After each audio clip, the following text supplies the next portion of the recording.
Hey guys, स्वागत है आपका पाइथन फॉर बिगिनर्स के एक नए वीडियो में। तो जैसा कि हमने पिछले वीडियो में देखा था, हम लिस्ट के बारे में बात कर रहे थे और कुछ टॉपिक्स ऐसे थे जिसे हमें सेकेंड वाले वीडियो में डिस्कस करना था। और आज हम उन्हीं टॉपिक्स के बारे में बात करेंगे। तो गाइस, वीडियो में आगे बढ़ने से पहले अगर आपने मेरा चैनल सब्सक्राइब नहीं किया है तो काइंडली सब्सक्राइब कीजिए। उसके बाद चलते हैं अपने वीडियो की तरफ। तो जैसे कि आप मेरी स्क्रीन पर देख पा रहे हैं, आज हम बात करने वाले हैं फाइंडिंग सर्चिंग एन आइटम के बारे में। तो इंडेक्स फंक्शन का हम इस्तेमाल करते हैं जो हमें इंडेक्स देता है जो भी हम आइटम सर्च करने वाले हैं। फॉर एग्जाम्पल, जैसा कि आपको मेरी स्क्रीन पर दिख रहा है कि एक डॉग्स करके मैंने एक लिस्ट बनाई हुई है जिसके अंदर 3 एलिमेंट डाले हुए हैं, एक हस्की, रॉटवाइलर और एक शिबा। तो इसमें डॉग्स अंडरस्कोर इंडेक्स करके मैंने एक वेरिएबल लिया है और उसमें मैं डॉग्स डॉट इंडेक्स, डॉग्स मेरा यहाँ पे लिस्ट है, इंडेक्स को फंक्शन यूज़ किया है और रॉटवाइलर को हम सर्च कर रहे हैं। तो जो रॉटवाइलर को हम सर्च कर रहे हैं तो कौन से इंडेक्स पे, 0 1 1 इंडेक्स पे, और हम उस इंडेक्स को प्रिंट करा रहे हैं। तो बेसिकली हो क्या रहा है, यहाँ पे इंडेक्स वाला जो फंक्शन है उसने रॉटवाइलर को सर्च किया और इंडेक्स दे दिया हमारे इस वेरिएबल में और हमने उसे प्रिंट किया तो हमारे पास रिजल्ट आ गया 1। सिमिलरली अगर आप यहाँ रॉटवाइलर की जगह शिवा लिखते तो आपको आंसर 2 मिलता, या फिर हस्की लिखते तो 0 मिलता। तो ऐसे हम फाइंड करते हैं किसी भी लिस्ट में। इसे हम डेमो में भी देखेंगे। आगे बढ़ते हैं रेंज के बारे में। ये बहुत ही इंपॉर्टेंट टॉपिक है क्योंकि आगे चल के ये इस्तेमाल होने वाला है। तो रेंज फंक्शन स्टोर करता है 3 चीज़ें, आपकी स्टार्ट, स्टॉप और स्टेप वैल्यूज, और इसके 3 एग्जाम्पल हैं। ठीक है, तो पहला एग्जाम्पल है रेंज जिसमें स्टॉप वैल्यू होती है। तो this by default consider the starting point as 0। तो ये बाय डिफॉल्ट इसको, मतलब जो भी आपका स्टॉप वैल्यू है जहाँ पे स्टॉप होता है वो होती है आपकी रेंज, और बाय डिफॉल्ट जो स्टार्टिंग पॉइंट है उसे 0 कंसिडर कर लेता है। रेंज 2 का मतलब होता है कि स्टार्ट वैल्यू देनी पड़ती है, एक स्टॉप वैल्यू। तो उस स्टार्ट वैल्यू और उस स्टॉप वैल्यू के बीच में जो भी चीज़ होती है आप उस पर ऑपरेट कर सकते हैं, या तो प्रिंट करा लीजिए या अपना लूप रन करा लीजिए। This generate the sequence based on the start and stop value, जैसे कि मैंने आपको बताया। फिर उसके बाद होती है आपका रेंज, जिसको यूज करते हैं आप स्टार्ट वैल्यू, स्टॉप वैल्यू और स्टेप साइज। तो बेसिकली अगर आप यहाँ पे 0 लिख रहे हैं और स्टॉप वैल्यू आप यहाँ पे 10 लिख रहे हैं तो उसके अंदर स्टेप साइज दे सकते हैं कि कितने स्टेप पे तुम्हें लूप चलाना है या कितने स्टेप पे तुम्हें रेंज चाहिए। तो स्टेप साइज जो होता है, आप कुछ भी नंबर दे सकते हैं, 1 दे सकते हैं, 2 दे सकते हैं, जो इन दोनों की स्टार्ट वैल्यू और स्टॉप वैल्यू के बीच की एक वैल्यू होती है। It generates a sequence by incrementing the start value using the step size until it reaches the stop value. तो इसका भी हम आज डेमो देखेंगे। और ये सबसे इंपॉर्टेंट टॉपिक है आज की वीडियो का, इसका मतलब है एक्सेप्शन हैंडलिंग। तो एक्सेप्शन हैंडलिंग में सबसे जाने से पहले हमें पहले ये पता होना चाहिए कि एक्सेप्शन क्या होता है। तो बेसिकली 2 तरह के एरर होते हैं हमारे पास। एक होता है सिंटैक्स एरर, जो प्रॉब्लम हमारी आती है, कोई भी प्रोग्राम जो है एग्जीक्यूशन हो रहा है उसका वो स्टॉप हो गया है, तो किसी प्रॉब्लम की वजह से वो स्टॉप होगा, तो वो हमारा सिंटैक्स एरर आता है। आपने कुछ सिंटैक्स गलत लिख दिया, आपने प्रिंट की जगह PRI लिख दिया, उसके बाद आपने कॉमा लगाना भूल गए और एंगुलर ब्रैकेट भूल गए, गलती से कुछ और लिख दिया। तो ये बेसिकली सिंटैक्स एरर होते हैं। Exception is not exactly an error. Exception जो होता है वो एग्जैक्टली एरर नहीं होता, बट उसे काउंट इसी में करते हैं। तो वो रेज होता है जब कोई इवेंट या कोई आपका इवेंट हुआ है, इंटरनल इवेंट हुआ है आपके सिस्टम में और प्रोग्राम आपका एबनॉर्मली बिहेव करने लगता है। तो इसको भी हमने 2 हिस्सों में डिवाइड किया है। पहला होता है built in exception. Built in exception वो एक्सेप्शन होता है जब आप पाइथन इंस्टॉल करते हैं उसके साथ आते हैं। तो क्या होता है कि बिल्ट इन एक्सेप्शन जैसे आपका डिवाइड बाय 0 एक्सेप्शन है, वैसे बहुत तरीके के एक्सेप्शन होते हैं। मैंने यहाँ पे नीचे लिंक दिया हुआ है, मैं आपको एक बार चला के दिखा भी देता हूँ। तो अगर मैं इस पर लिंक पे क्लिक करूंगा तो प्रॉब्ली एक खोलेगा। ओके, तो आप इसे देख सकते हैं, ये ऑफिशियल डॉक्यूमेंट है docs.python.org का। यहाँ पे आप देख सकते हैं कि बिल्ट इन एक्सेप्शन क्या होते हैं और बहुत तरीके के होते हैं। ये आप पूरा पढ़ सकते हैं, आप समझ सकते हैं। और सबसे ज़रूरी चीज़ है कि ये जो होते हैं बेस एक्सेप्शन से डिराइव्ड होते हैं, मतलब जो बेस क्लास होती है उनकी बेस एक्सेप्शन होती है, तो ये मदर ऑफ ऑल एक्सेप्शन कह सकते हैं। तो एक्सेप्शन कॉन्टेक्स्ट क्या होता है, ये आप सब आप पढ़ सकते हैं, मैंने लिंक दिया हुआ है यहाँ पे। इनहेरिटिंग मतलब आपको कुछ और बनाना है तो इनहेरिटिंग कैसे है, बेस क्लासेस क्या हैं। तो जैसे एक बेस एक्सेप्शन हो गया, उसमें क्या क्या चीज़ें, अरिथमेटिक एरर हो गया, एक्सेप्शन ये हो गया, बफर एरर हो गया, लुकअप एरर हो गया। तो इन सब के बारे में यहाँ पर लिखा हुआ है, आप चाहें तो पढ़ सकते हैं। हम इन सबको डिस्कस नहीं कर सकते क्योंकि वीडियो बहुत ही लंबा हो जाएगा और ये थोड़ा एडवांस कॉन्सेप्ट हो जाएगा। चलिए वापस चलते हैं। उसके बाद बेस एक्सेप्शन जो होता है, बेस क्लास होती है सारे बिल्ट इन एक्सेप्शन की। एक दो का एग्जाम्पल अभी हम डेमो में देखेंगे। दूसरा होता है आपका यूजर डिफाइंड कस्टम एक्सेप्शन। मतलब ऐसा है कि मान लीजिए आपका मन है कि मेरा जो एक्सेप्शन है, जो मुझे एक्सेप्शन लेने हैं वो बिल्ट इन एक्सेप्शन नहीं है, मतलब इसमें अवेलेबल नहीं है, मुझे अपनी तरीके का कोई एक्सेप्शन बनाना है, तो आप वो भी क्रिएट कर सकते हैं। इसके बारे में हम, अगर मैं कोई बोनस वीडियोस बनाऊंगा तो तब डिस्कस करूंगा यूजर डिफाइंड कैसे बनाते हैं। अभी के लिए आप बस इतना जान लीजिए कि मोस्टली आप बिल्ट इन का ही इस्तेमाल करते हैं, अनटिल अनलेस कुछ एडवांस कॉन्सेप्ट है तो आपको, या एडवांस चीज़ करा रहा है कोई आपसे, उसमें आप अपना कस्टम एक्सेप्शन बना सकते हैं। अभी के लिए बस इतना जान लिया कि ये पॉसिबल है एक्सेप्शन हैंडलिंग में। तो चलिए बात कर लेते हैं ट्राई एंड एक्सेप्ट की एक्सेप्शन हैंडलिंग में कि वो होता कैसे है। तो सबसे पहले यहाँ पर क्या होता है, इसका सिंटैक्स देख लेते हैं क्या होता है। तो सिंटैक्स में हम स्टार्ट करते हैं ट्राई से, और उसके बाद आप कोई भी स्टेटमेंट लिखते हैं, अपना कोड लिखते हैं, उसके बाद एक्सेप्ट लिखते हैं एनी एरर, फिर उसके बाद एक्सेप्ट एनी एरर उसके, और आप एक ट्राई कैच ब्लॉक में या फिर एक ट्राई एक्सेप्ट ब्लॉक में आप कितने भी एक्सेप्ट लिख सकते हैं। और अपने हिसाब से अगर आप एक्सपेक्ट कर रहे हैं कि कोई एरर आने वाला है या कोई एक्सेप्शन आने वाली है तो आप उसको यहाँ लिख सकते हैं। फॉर एग्जाम्पल आप एक्सपेक्ट कर रहे हैं कि मेरे में डिवाइड बाई जीरो एक्सेप्शन आने वाली है, तो यहाँ पे आप डिवाइड बाई जीरो लिख सकते हैं। अगर आपको वो नहीं लिखना है, आपको नहीं पता है कि क्या आने वाला है, तो आप इसको रिमूव भी कर सकते हैं, यहाँ पे एनी एरर को रिमूव भी कर सकते हैं, और यहाँ पर जो कोलन है वो यहाँ पर आ जाएगा। तो आपकी मर्जी है, आप कितने भी एक्सेप्ट ब्लॉक लिख सकते हैं। तीन चीज़ों के बारे में नोटिस कीजिएगा यहाँ पे कि here any error is for catching any specific error. जैसा कि मैंने बताया कि अगर आपका अरिथमेटिक एरर है कोई, ये डिवाइड बाय जीरो है, तो वो आप यहाँ पे लिख सकते हैं। नहीं पता आपको क्या आने वाला है तो यहाँ पे आप सिर्फ एक्सेप्ट लिख के भी छोड़ सकते हैं। You can just except also, ठीक है। सेकंड में क्या कह रहा है वो कि a try statement can have more than one except clause. जैसा कि मैंने बताया कि कितने भी एक्सेप्ट ब्लॉक हो सकते हैं। You can also raise an exception manually. अगर आप चाहें तो मैनुअली भी एक्सेप्शन को रेज कर सकते हैं, ठीक है। और वो कैसे करते हैं वो हम आगे डेमो में देखेंगे। अब हम बात कर लेते हैं ट्राई, एक्सेप्ट और फाइनली की। तो इंटरव्यूज में बहुत इंपॉर्टेंट क्वेश्चन है कि लोग पूछ लेते हैं कि ट्राई, एक्सेप्ट और फाइनली में क्या डिफरेंस है और उसे कब इस्तेमाल करते हैं, और फाइनली हम क्यों इस्तेमाल करते हैं, अगर हम फाइनली ना इस्तेमाल करें तो क्या होगा। तो जैसे कि आप यहाँ पे देख पा रहे हैं कि जो इसका सिंटैक्स है उसमें ट्राई तो होगा ही होगा, उसके बाद आपका कोड लिखा जाएगा। एक्सेप्ट में आप उसे कैच करने के लिए जो भी हैंडलिंग करेंगे एक्सेप्शन की, अगर आपको जरूरत पड़ी तो आप एक्सेप्ट लिखेंगे। एल्स अगर आपको मतलब एक्सेप्शन आपका एग्जीक्यूट नहीं होता है तो ये एग्जीक्यूट हो, सॉरी कोई एक्सेप्शन नहीं होती है तो ये एग्जीक्यूट होगा। और फाइनली ब्लॉक होता है जो हमेशा चलता है। दिस इज 100% ट्रू कि वो हमेशा चलेगा, वो हम डेमो में भी देखेंगे। तो कोई भी आपसे इंटरव्यू में पूछे कि फाइनली क्यों है भाई, हमें क्यों इस्तेमाल करना है फाइनली का, तो आप बता दीजिएगा कि ये ब्लॉक जो होता है वो हमेशा एग्जीक्यूट होता है। तो फाइनली में नोट में वही लिखा हुआ है, this is always executed after the try and except blocks. The final block will always be executed after normal termination of try और after try block terminates due to any exception अगर। तो video में इतना ही, और अब हम बढ़ते हैं अपने डेमो की तरफ। तो सबसे पहले अपना विजुअल स्टूडियो खोल लीजिए, और उसमें कुछ प्रोग्राम्स हैं जो मैंने यहाँ पे ऑलरेडी लिखे हुए हैं। तो सबसे पहले तो हम बात करेंगे फाइंड की, जो हमने पहले डिस्कस किया था। मैं इसे थोड़ा इधर कर देता हूँ ताकि आपको थोड़ा बेटर दिखे, और यहाँ पे इसे क्लीन कर देता हूँ। उसके बाद मैं देखता हूँ मैं किस फोल्डर में हूँ, तो यहाँ पर DIR करते हैं।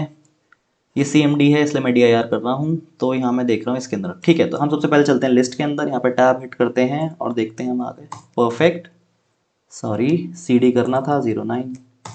ओके, अब हम उसके अंदर है तो यहाँ पे क्लीन कर देता हूँ, और हम चलाते हैं यहाँ पे फाइंड। तो 08 करके चलाएंगे, टैब हिट करेंगे तो आपको दिखेगा आंसर यहाँ पे 1, जैसा कि मैंने बताया था। क्यों? क्योंकि 0 और 1 से स्टार्ट होता है। तो अगर मैंने यहाँ पे रॉटवाइलर लिखा है तो यहाँ पे 1 होगा। फॉर एग्जाम्पल मैं इसे रिमूव करके यहाँ पे शिवा लिख देता हूँ, ठीक है, और यहाँ पे से फिर से रन कराता हूँ तो 2 आंसर आएगा। तो that's how it works guys. अब अगर मैं यहाँ पे रिमूव करके उसे कुछ भी लिख देता हूँ, इंडी लिख देता हूँ, तो चलेगा क्या? तो भाई साहब यहाँ आया वैल्यू एरर, ठीक है, क्योंकि इंडी जो है ही नहीं। और इसी के लिए हमने एक्सेप्शन हैंडलिंग बनाई थी कि हमें पता है कि जब एरर आ रहा है तो हम उसे एक्सेप्ट कर लेंगे। तो आप इसका इस्तेमाल आगे देखेंगे कैसे करना है, क्योंकि हमें पता ही है कि वो लिस्ट में तो है ही नहीं, तो फिर आप उसे आगे मॉडिफाई कर सकते हैं। मैं फिलहाल यहाँ पर रॉटवाइलर ही डाल देता हूँ, ठीक है। आगे बढ़ते हैं रेंज में। तो रेंज में हम सबसे पहला एग्जांपल लेंगे, जब हम रेंज में कोई बाय डिफ़ॉल्ट देते ही नहीं है, तो वो बाय डिफ़ॉल्ट होता है 0 वैल्यू लेता है जो स्टार्ट की है। तो हम प्रिंट करेंगे कोई भी लिस्ट जिसकी रेंज हो 10 हो, ठीक है। तो ये अपने आप ले लेगा लिस्ट और स्टार्ट कर देगा 0 से, ठीक है। तो let's see how does it work. इसे मैं क्लीन कर देता हूँ और यहाँ पे मैं 09 लेता हूँ, एंटर। तो देखिए उसने 10 तक जो वैल्यूज़ हैं वो प्रिंट कर दी इंडेक्स 0 से। तो 10 अगर वैल्यूज़ हैं और इंडेक्स 0 से स्टार्ट हो रही है तो वो 9 तक जाएंगी। तो परफेक्ट, उसने वही कर दिया। एक और बहुत इंपॉर्टेंट फंक्शन का इस्तेमाल हो रहा है यहाँ पे len। ये बताता है हमें लेंथ किसी भी लिस्ट की, ठीक है। तो len फंक्शन का इस्तेमाल आगे भी हम करेंगे चीज़ों की लेंथ पता करने में। तो हमने बस उसके लेंथ आगे लगाया, उसके बाद लिस्ट दी और रेंज दी 10, ठीक है। मतलब जो मैंने ये दिया था उसकी बस लेंथ डाल रहा हूँ, और मैंने एक वेरिएबल में उसे कैच कर रहा हूँ और उसे वहाँ से उठा के मैंने प्रिंट करा दिया, तो आंसर आ गया 10। दूसरे एग्जाम्पल में हमने क्या करा है, सेम चीज़ का इस्तेमाल करा है, रेंज का इस्तेमाल करा है, और 5 से लेकर 10 तक की वैल्यूज दी। तो 5 से लेकर 10 तक की वैल्यूज देगा वो। तो 5, 6, 7, 8, 9, तो उसने ये लास्ट की जो 5 वैल्यूज हैं वो उठा के दे दी है। और यही होता है स्टार्ट और स्टॉप का फंक्शन, कि मतलब कहाँ से स्टार्ट करेगा और कहाँ तक वैल्यू देगा, ठीक है। बस मैं इसकी लेंथ प्रिंट कर रहा हूँ तो उसने 5 दे दिया, तो वही सेम काम हो रहा है, बस यहाँ पर ये है कि ये इसको लेंथ इस पे चल रहा है, ठीक है। अब उसने क्या करा, यहाँ पे एग्जाम्पल 3 है, तो एग्जाम्पल 3 में हम क्या कर रहे हैं, 50 से 1000 की बात करेंगे लेकिन 100 का वो लेंगे, हॉप लेंगे, ठीक है। तो अगर मैं ये प्रिंट कर रहा हूँ 50 से लेकर 100 तक, तो आई थिंक इसकी ज़रूरत है नहीं, तो मैं इसे फिलहाल कर देता हूँ, ठीक है। इसको फिलहाल ऐसे ही रहने देते हैं। हम यहाँ पे ले लेते हैं तीसरी, जिसमें हम लेंथ के रेंज जो है वो हम 1 से 100 और फिर 5 का हॉप ले रहे हैं, यानी 5 का स्टेप ले रहे हैं। तो 1 के बाद 5 का हॉप लोगे तो कितनी बार चलेगा ये, ठीक है। तो 5 का लिया तो 5 प्लस कीजिए, इसमें कितने टाइम्स प्लस कर पाएंगे, 20 टाइम्स कर पाएंगे आप, क्योंकि अगर इसमें 5 और जोड़ेंगे, ठीक है। तो अगर मैं इसे 1 से चलाता हूँ तो 5 जोड़ेंगे तो 6 आएगा, 6 के बाद 12, 12 के बाद 18, ऐसे ऐसे करके कहाँ तक जाएगा वो, तो वो वैल्यूज़ लेंगे, ठीक है। और उसके बाद हम क्या करेंगे, इसे प्रिंट कराएंगे। तो अपेरेंटली हमारे पास कितनी वैल्यूज़ होनी चाहिए, मैं इसे क्लीन करके फिर से रन कराता हूँ। तो अपेरेंटली हमारे पास 12 आ गई है। क्यों, क्योंकि उसने बीच में आई वैल्यूज। तो चलिए अभी अगर हम इसे प्रिंट कराने बैठते हैं, तो मैं अगर इसे प्रिंट कराता हूँ कि क्या क्या वैल्यूज आते हैं, तो let's do it right away, आपके सामने ही से करता हूँ। तो मैं रेंज ले लेता हूँ यहाँ से यहाँ तक की 0 से, और देखते हैं क्या क्या वैल्यूज प्रिंट करता है, जो मैं कह रहा था। तो सॉरी, इसको मेरे को ऊपर ले जाना है,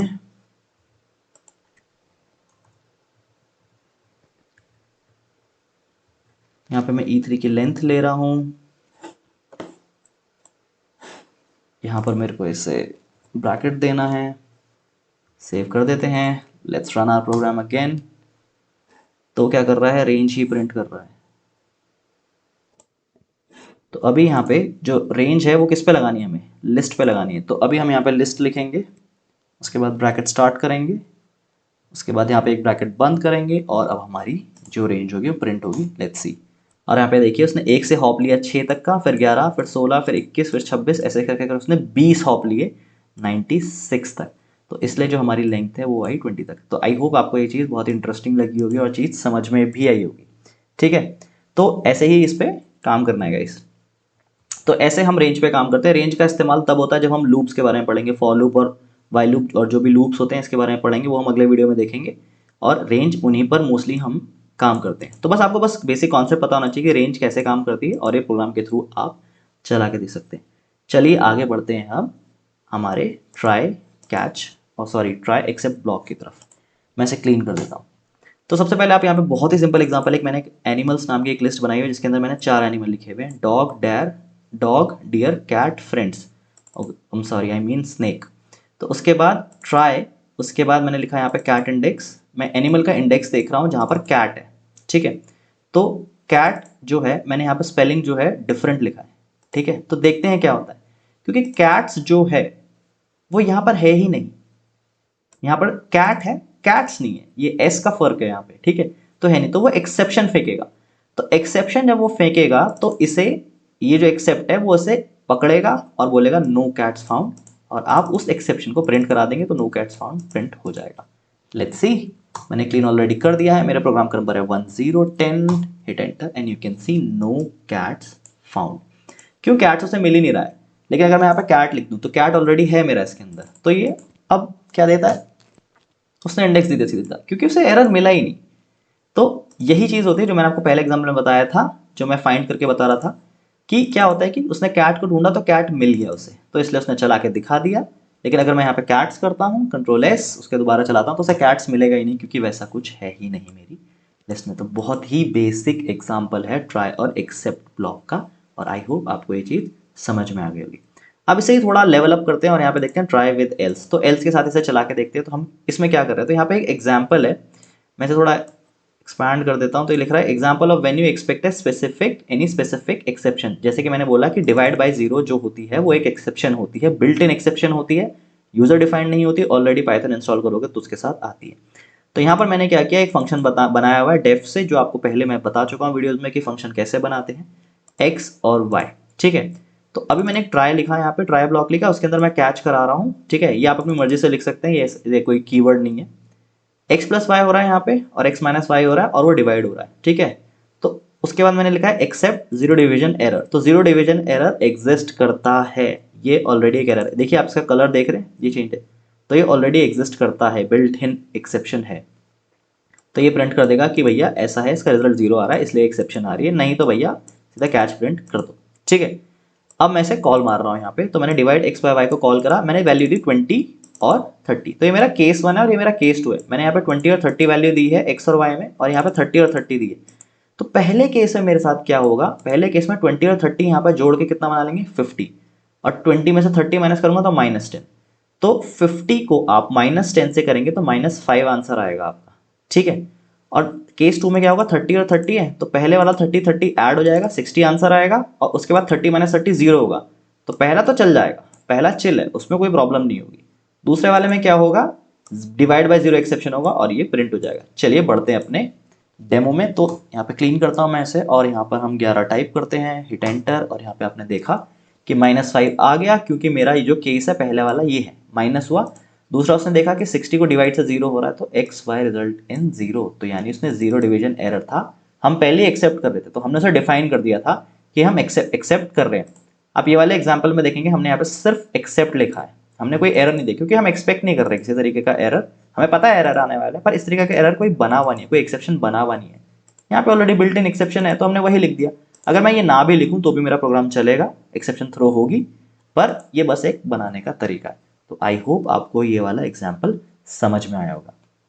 ठीक है, इसी को लेवल अप फिर से करते हैं और हम आएंगे अपने फाइनल वाले ब्लॉक में। ठीक है, तो यहाँ पर मैंने क्या किया, ट्राई किया हुआ है, एक के है मेरा, के कोई सा भी आपका नंबर हो सकता है, उसको आप 2 से डिवाइड कर रहे हैं, 2 को डिवाइड कर रहे हैं 0 से। ऑब्वियसली इसमें डिवाइड बाय 0 एक्सेप्शन लगेगी, तो हम उसे प्रिंट कराएंगे। तो 0 डिवीजन एरर जो है, जो कि एक बिल्ट इन एक्सेप्शन है, वो प्रिंट करेगा you just can divide by 0। ठीक है, और फाइनली हमेशा चलता ही है। ये इसलिए लिख देते हैं ताकि यूजर को बता सके कि भैया क्या हो रहा है, तो उस वजह से चलता है। मैं इसे क्लीन कर देता हूँ और अब इस प्रोग्राम को चलाता हूँ, 12 को हिट एंटर। तो उसने जैसे ही पकड़ा 0 डिवीजन एरर, अगर मैं यहाँ पे 2 की जगह 2 लिख दूँ तो मेरा एरर नहीं आएगा। मैं आपको सेव करके दिखा देता हूँ। ठीक है, मेरा एरर नहीं आया, आंसर आ गया मेरा सीधा सीधा के ओके 1 आ गया, और उसने इस पे गया ही नहीं। क्यों, एक्सेप्शन हुई नहीं है, 2 से डिवाइड होता है, 1 आंसर आता है, चिल है, तो बस तो फिर आ गया आंसर आपका ये। लेकिन make sure you write your program carefully, हमेशा प्रिंट होगा, क्योंकि वो फाइनली ये मैं बताना चाहता हूँ सामने वाले बंदे को। तो बस इसे वापस करते हैं, और अभी यहाँ पे हम इसे चला के देखेंगे तो हमारा वापस से फिर से हमारा आ गया एक्सेप्शन। तो आई होप आपको ये चीज़ समझ में आ गई होगी। अगर आपको कोई भी चीज़ समझ में नहीं आती है तो या तो कमेंट सेक्शन में लिख सकते हैं, या फिर वीडियो को रोकिए, दोबारा पीछे कीजिए, हैंड्स ऑन कीजिए, तभी आपको ये चीज़ें बेटर तरीके से समझ में आएंगी। ठीक है, चलिए बढ़ते हैं रेज एक्सेप्शन। तो मैंने जैसे बताया था आप मैनुअली एक एक्सेप्शन रेज कर सकते हैं। तो मैंने एक ट्राई ब्लॉक लिया, उसमें मैं एक एरर रेज कर रहा हूँ। रेज मैंने दिया नेम एरर नाम से, और उसके अंदर मैंने दिया हेलो वर्ल्ड। ठीक है, अब ये क्या करेगा, एक्सेप्ट करेगा नेम एरर, और ये खुद ब खुद प्रिंट हो जाएगा। बहुत सिंपल एग्जांपल है, मैं इसे क्लीन कर देता हूँ और इसे चला के देखता हूँ। 013 टैब हिट कीजिए, एंटर, और उसने बोला, जैसे इसने नेम एरर पे कॉल आया उसने लिखा this is manually raised exception. उसने नेम एरर पढ़ा, एक्सेप्ट किया और ये प्रिंट करा दिया। लेकिन अगर आपको चेक करना है ना कि एक्सेप्शन रेज हुई है कि नहीं, तो यहाँ पे कुछ भी लिख सकते हैं, रेज करके लिखिए चेकिंग, तो वो आपका हेलो वर्ल्ड प्रिंट कर देगा यहाँ पे, क्योंकि एक्सेप्शन हुई है यहाँ पे। ठीक है, और एक्सेप्शन नेम एरर नाम से थी, जो हेलो वर्ल्ड था वो आपका ये वाली डिटेल्स प्रिंट कर देगा। तो ये आप चेक कर सकते हैं आप इसे ऐसे, determine whether it is happening और नॉट। ठीक है, तो एक बहुत ही छोटा सा एग्जाम्पल है। तो आई होप आपको ये चीज़ें समझ में आई होंगी गाइज। ये बहुत इंपॉर्टेंट टॉपिक है, एक्सेप्शन हैंडलिंग बहुत इंपॉर्टेंट टॉपिक है। मैं बहुत एडवांस कॉन्सेप्ट की बात अभी नहीं करूंगा इसमें, क्योंकि this is Python for beginners, और उसमें बहुत ही छोटे छोटे कॉन्सेप्ट समझाने की कोशिश कर रहा हूँ आपको, ताकि आपको ईजिली समझ में आए। अगर आपको ये चीज़ समझ में आ गई तो आप कोई भी पाइथन का एडवांस कोर्स ले सकते हैं या पढ़ सकते हैं, या कभी मैं फ्यूचर में कोई वीडियोस बनाऊंगा आप उनको पढ़ के उन पर काम कर सकते हैं। या फिर आप इसको बेस को, अगर आपका बेस स्ट्रांग है तो आप समझ सकते हैं प्रोग्राम्स को, और आप इंटरनेट पे कुछ भी गूगल कर लीजिए कि जो बड़े वाले प्रोग्राम से मैनुअल कैसे लिखना है, मुझे अपना यूजर डिफाइंड एरर या यूजर डिफाइंड एक्सेप्शन कैसे बनानी है, तो आप वो भी बना सकते हैं। बट बेस आपका स्ट्रांग होना चाहिए, आपको ये चीज़ें पता होनी चाहिए। मैं आपको रेकमेंड करूंगा कि अपने खुद के प्रोग्राम लिखिए, चाहे तो आप मेरे प्रोग्राम को देख के टाइप कर सकते हैं, वो भी सही रहेगा, क्लोन भी कर सकते हैं, ये सब कुछ फ्री है और ऑलरेडी रेपोजिटरी में पड़ा हुआ है। तो आई होप आपको एक चीज़ें समझ में आई होंगी गाइस। कुछ भी इशू है नीचे कमेंट सेक्शन में लिखिए, मुझे मेल भी कर सकते हैं आप, और हम उसे एड्रेस करेंगे। सो थैंक्स गाइस, और मैं मिलता हूँ आपसे अगले वीडियो में।